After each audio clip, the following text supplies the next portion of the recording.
നമസ്കാരം. സുപ്രീം കോടതിയിൽ നിന്ന് കഴിഞ്ഞ ദിവസം വന്ന വിധി വളരെ സുപ്രധാനമാണ്. അതിന് കാരണം ഇന്ത്യൻ ഭരണഘടനയിലെ ഒരു മൗനം. ആ മൗനത്തിന് വ്യാഖ്യാനം കൊടുത്ത സമയത്ത് സുപ്രീം കോടതിക്കില്ലാത്ത അധികാരം സുപ്രീം കോടതി ഉപയോഗിച്ചു എന്നാണ് സുപ്രീം കോടതി തന്നെ കണ്ടെത്തിയിരിക്കുന്നത്. ഇന്ത്യൻ ഭരണഘടനയുടെ മൗനം എത്ര കാലമാണ് നിയമസഭ പാസ്സാക്കി ഗവർണറുടെ മുന്നിലോ രാഷ്ട്രപതിയുടെ മുന്നിലോ വരുന്ന ബില്ല് തീരുമാനമെടുക്കാനായിട്ട് രാഷ്ട്രപതിക്കും ഗവർണർക്കും ഉള്ളത് എന്നത് വ്യക്തമാക്കപ്പെട്ടിട്ടില്ല. എത്ര കാലം വേണമെങ്കിലും ആകാം എന്നൊരു വായന അതിനകത്തുണ്ട്. പക്ഷേ എന്തിനാണ് നിയമസഭ ബില്ല് പാസ്സാക്കുന്നത്? എന്തിനാണ് നിയമസഭകളിൽ നിയമം ഉണ്ടാക്കുന്നത്? നിയമസഭകളുടെ ധർമ്മം എന്താണ്? നിയമനിർമ്മാണമാണ്. ആ നിയമനിർമ്മാണങ്ങൾ ജനങ്ങളുടെ ആവശ്യത്തിനനുസരിച്ചും ഇച്ഛയ്ക്കനുസരിച്ചും കാര്യങ്ങൾ മുന്നോട്ട് കൊണ്ടുപോകുന്നതിനുള്ള രാഷ്ട്രീയ ഇടപെടലുകളാണ്. ആ രാഷ്ട്രീയ ഇടപെടലുകൾ ഒരു സംസ്ഥാനം നിർവഹിച്ച് അതിലൊപ്പുവെക്കുക. അതിലൊപ്പുവെച്ചാൽ മാത്രം, അതിൽ ഗവർണർ ഒപ്പുവെച്ചാൽ മാത്രമാണ് അത് നിയമമാകുക. അങ്ങനെ ഒപ്പുവെക്കുന്നതിന് വേണ്ടി ഗവർണറുടെ മുന്നിൽ സമർപ്പിക്കുമ്പോൾ ഗവർണർ അതിൽ തീരുമാനമെടുക്കാതെ അനിശ്ചിതമായത് നീട്ടിക്കൊണ്ടുപോകുന്നത് ഉചിതമാണ് എന്ന് ആരും പറയില്ല. ഉചിതമാണെന്ന് ആർക്കും പറയാനായിട്ട് പറ്റാത്തതായ ഈ തെറ്റായിട്ടുള്ള കാര്യത്തിൽ അവസാനം സുപ്രീം കോടതി തീരുമാനമെടുത്തതാണ് 3 മാസത്തിനുള്ളിൽ അതിൽ തീരുമാനമെടുക്കണം എന്നുള്ളത്. പക്ഷേ ഭരണഘടനാ വ്യാഖ്യാനം നടത്തേണ്ട ഭരണഘടനാ ബെഞ്ചിൻ്റെ മുന്നിൽ ഇതിൻ്റെ വാദം വന്ന സമയത്ത് ഭരണഘടനാ ബെഞ്ച് പൊതുവായെടുത്ത തീരുമാനം ഭരണഘടന പറയുന്നതനുസരിച്ച് ഗവർണർക്കോ അതേപോലെ തന്നെ രാഷ്ട്രപതിക്കോ സമയം നിശ്ചയിച്ചിട്ടില്ല എന്നുള്ളതാണ്. അതുകൊണ്ട് എത്ര കാലം വേണമെങ്കിലും അവർക്ക് അവരുടെ കയ്യിൽ അത് വെച്ചുകൊണ്ടിരിക്കാം എന്നുള്ളതാണ്. ഇവിടെ നമ്മളൊരു ജനാധിപത്യ ബോധത്തിൽ നിന്നുകൊണ്ട് ഈ വിഷയത്തെ സമീപിക്കുമ്പോൾ ഇത് ശരിയാണോ എന്നുള്ള ചോദ്യമാണ് വരുന്നത്. അത് ശരിയല്ല. അത് ശരിയാണെന്ന് ഇന്ത്യയിൽ ആർക്കും പറയാനായിട്ട് കഴിയില്ല. കാരണം നിയമസഭയുടെ പ്രധാനപ്പെട്ട ധർമ്മം എന്ന് പറയുന്നത് ബില്ലിലൂടെ നിയമം നിർമ്മിക്കുക എന്നുള്ളതാണ്. അങ്ങനെ ബില്ല് അവതരിപ്പിക്കുന്ന സമയത്ത് ആ ബില്ല് സമർപ്പിക്കുന്നത് ഗവർണർക്കോ അല്ലെങ്കിൽ ഗവർണർക്ക് അതിനകത്ത് കൂടുതൽ പ്രശ്നങ്ങൾ തോന്നിക്കഴിഞ്ഞാൽ രാഷ്ട്രപതിക്കുമാണ്. ഇവരുടെ ചുമതല എന്താണ്? അത് പഠിച്ച് അത് ശരിയാണോ തെറ്റാണോ തീരുമാനിച്ച് അതിൽ തീരുമാനമെടുക്കുക എന്നുള്ളതാണ്. അവർക്കതിൽ ഒപ്പുവെക്കാതിരിക്കാം.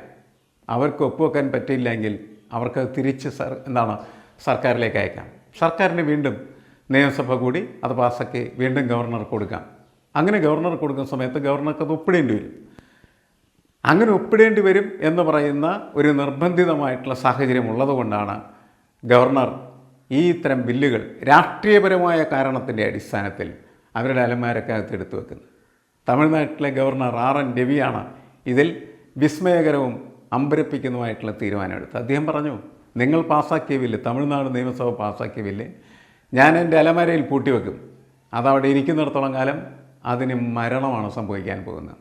നിയമസഭ പാസ്സാക്കുന്നതായിട്ടുള്ള ബില്ലിനെയും നിയമത്തെയും കൊലക്ക് കൊടുക്കുന്ന കേന്ദ്രമായിട്ട് ഗവർണർ ഹൗസുകൾ മാറിക്കഴിഞ്ഞാൽ അതെങ്ങനെയാണ് ജനാധിപത്യത്തിന് അംഗീകരിക്കാൻ കഴിയുക? ഈ ചോദ്യമാണ് തമിഴ്നാട് സുപ്രീം കോടതിയുടെ മുന്നിൽ കുറച്ച് മാസങ്ങൾക്ക് മുമ്പ് ഉന്നയിക്കുകയും സുപ്രീം കോടതി ആ കാര്യത്തിൽ ഇടപെടുകയും സുപ്രീം കോടതിയുടെ പ്രത്യേക സവിശേഷ അധികാരം, അത് സമ്പൂർണ്ണ നീതി എന്ന് ഭരണഘടന വ്യാഖ്യാനിക്കുന്ന സവിശേഷ അധികാരം ഉപയോഗിച്ച് സുപ്രീം കോടതി ഇടപെടുകയും ഗവർണറും രാഷ്ട്രപതിയും 3 മാസത്തിനുള്ളിൽ 3 മാസമാകുമ്പോഴേക്കെങ്കിലും അതിലൊരു തീരുമാനമെടുക്കണം എന്ന് സമയപരിധി നിശ്ചയിക്കുകയാണ് ചെയ്യുന്നത്.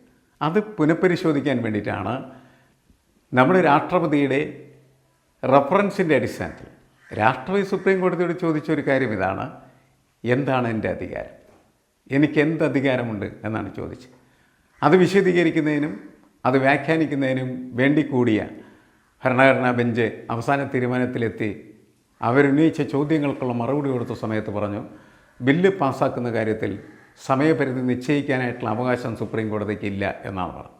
എന്നാൽ ഉപദേശരൂപേണ സുപ്രീം കോടതി ഗവർണർക്കും രാഷ്ട്രപതിക്കും നൽകിയ നിർദ്ദേശം എന്ന് പറയുന്നത് ഒരു ബില്ല് പാസ്സാക്കപ്പെട്ടാൽ ആ ബില്ല് സമയോചിതമായി തീരുമാനമെടുക്കേണ്ടതല്ലേ എന്ന ചോദ്യമാണ്. അതുകൊണ്ട് സുപ്രീം കോടതിയുടെ അഭിപ്രായം സമയോചിതമായിട്ട് ഉചിതമായിട്ടുള്ള തീരുമാനങ്ങൾ എടുക്കുക എന്നുള്ളതാണ്. ഗവർണർ തീരുമാനമെടുക്കുന്നതിൽ ബുദ്ധിമുട്ടുണ്ടെങ്കിൽ അത് രാഷ്ട്രപതിക്ക് സമർപ്പിക്കാം. രാഷ്ട്രപതി അത് ഉചിതമായിട്ടുള്ള തീരുമാനമെടുത്ത് ഒന്നിലെ നിയമസഭയിലേക്ക് തിരിച്ചയക്കുക, അതല്ലെങ്കിൽ അത് തള്ളുക. എന്താണോ തീരുമാനം എന്നുള്ളത് പ്രഖ്യാപിക്കണം എന്നാണ് പറഞ്ഞത്. അതൊരു മര്യാദയോടുകൂടിയ നിർദ്ദേശമായിട്ടാണ് നമുക്ക് കണക്കാക്കേണ്ടത്. പക്ഷേ അപകടം കിടക്കുന്നത് നമ്മുടെ ഭരണഘടനയ്ക്കകത്തുള്ള ഈ മൗനത്തിൽ തന്നെയാണ്. ആ മൗനത്തിന് ഇപ്പോഴും ഉത്തരമായോ എന്ന് ചോദിച്ചാൽ ഇല്ല. നമുക്ക് വേണമെങ്കിൽ ചോദിക്കാം, രാഷ്ട്രപതിയുടെ സംശയം തീർന്നില്ല എന്നുള്ളതാണ്. കാരണം എന്താണ്? ഭരണഘടന തന്നെ പറയുന്നതനുസരിച്ച് സമയപരിധിയില്ല എന്നുള്ളത് ശരിയാണ് എങ്കിൽ പോലും ജനാധിപത്യ ബോധത്തിൻ്റെ അടിസ്ഥാനത്തിൽ ജനാധിപത്യ പ്രക്രിയയുടെ ഭാഗമായിട്ട് കാര്യങ്ങളെ കാണാൻ ശ്രമിക്കുന്ന സമയത്ത് നിയമസഭയാണ് ഏറ്റവും പ്രധാനപ്പെട്ടത് എന്ന് കോടതി പറഞ്ഞിട്ടുണ്ട്. നിയമസഭയും പാർലമെൻറ്റും ഏറ്റവും പ്രധാനപ്പെട്ടത് എന്നുവെച്ചാൽ ജനപ്രതിനിധി സഭയാണ് ഏറ്റവും പ്രധാനപ്പെട്ടതും ഏറ്റവും കൂടുതൽ അധികാരമുള്ളതും. ആ അധികാരമുള്ള സംവിധാനം ആവശ്യപ്പെടുന്നതനുസരിച്ച് പ്രവർത്തിക്കാനായിട്ടുള്ള ബാധ്യതയും ഉത്തരവാദിത്വവും ഗവർണർക്കും അതുപോലെ രാഷ്ട്രപതിക്കുമുണ്ട്. അതുകൊണ്ട് സമയോചിതമായി തീരുമാനമെടുക്കാൻ അവർ ബാധ്യസ്ഥരാണ് എന്നത് ഉപദേശരൂപേണയുള്ള സുപ്രീം കോടതിയുടെ പരാമർശമാണ്. ആ പരാമർശം സ്വീകരിക്കാനായിട്ട് വരും കാലങ്ങളിൽ ഗവർണർമാർക്കും അതേപോലെ തന്നെ രാഷ്ട്രപതിക്കും കഴിയേണ്ടതുണ്ട് എന്നാണ് നമ്മൾ ഈ വിധിയിൽ നിന്ന് മനസ്സിലാക്കുന്നത്. കാരണം ഭരണഘടന ഉപേക്ഷിച്ചു പോയ ഈ മൗനം അത് പരിഹരിക്കപ്പെടാത്തിടത്തോളം കാലം രാഷ്ട്രീയ കാരണങ്ങൾ കൊണ്ട് ഈ തർക്കം വീണ്ടും തുടർന്നേക്കാം. കാരണം കേന്ദ്രത്തിൽ ഭരിക്കുന്ന സർക്കാരും സംസ്ഥാനങ്ങളിൽ ഭരിക്കുന്ന സർക്കാരുകളും വ്യത്യസ്തമായി കഴിഞ്ഞാൽ സംസ്ഥാന സർക്കാരുകൾ മുന്നോട്ട് കൊണ്ടുവരുന്ന ബില്ലുകളെയും നിയമങ്ങളെയും തടഞ്ഞു വെക്കാനും അതിനെ കഴുത്തു ഞെരിച്ച് കൊല്ലാനും കേന്ദ്രം ആഗ്രഹിക്കും. കേന്ദ്രത്തിൻ്റെ പ്രതിനിധി എന്ന നിലക്ക് സംസ്ഥാനങ്ങളിലെത്തുന്ന ഗവർണർമാർ കേന്ദ്ര ഭരണകൂടത്തിൻ്റെ ചട്ടുകമായി പ്രവർത്തിക്കുന്ന സമയത്ത് RN രവി ചെയ്തതുപോലെ ഈ ബില്ലുകളെടുത്ത് അലമാരക്കകത്ത് വെക്കും. അതിനിയും സംഭവിക്കാം.